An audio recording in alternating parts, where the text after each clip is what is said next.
There be hand God have mercy upon us. what is the problem?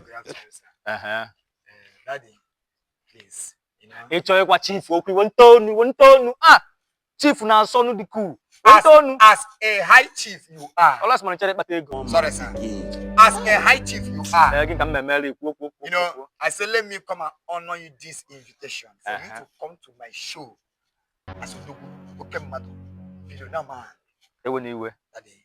Ịchọ ka m bịa Andrew Mike na your show. Yes, sir. Billionaire dị ka m. Okay, madam. Even AY, I'm affording my bill.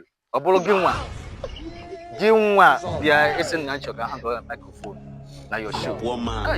Ọnwụrụ mkparị na ama. It's a big man not easy.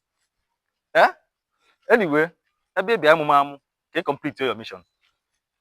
Ego one ka ịchọ ihe now. If at all na nchọ ikweta, na nchọbụ ikweta ebe alụ gị that thing. Na nchọ ịbịa nọdụ n'oche. Just nọdụ n'oche and I will not handle microphone. Ego one ka eji enye. Daddy, you should have asked me this question from the beginning. Do you know how much I want to give you? I have 30,000 sir for you.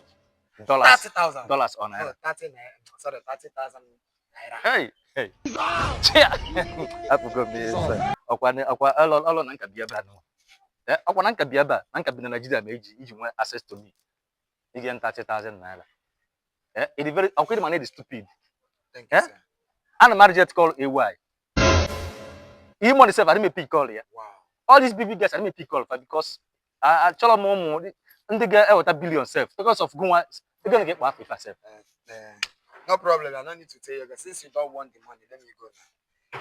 Biaba no aka ya dey careful face to face jet ya maka unu bụ ndị Igbo ọzọ tanu e buru na media na ebia face to me na ma chọrọ nyere gị aka ọzọ tanu all simple thing ga-emebe na all simple thing ga-eje mebe na si na efo mu na yo mu with 30,000 na ma chọrọ nyere gị aka what the money ka na emelu unu then give me the money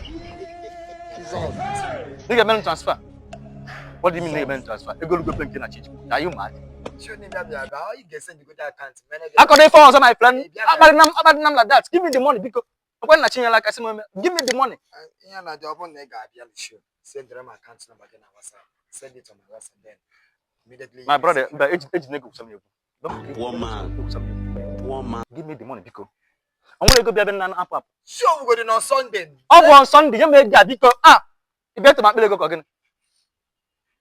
Don't use money play with me. God have mercy upon us. Let me go because you can send them account number send them una forgot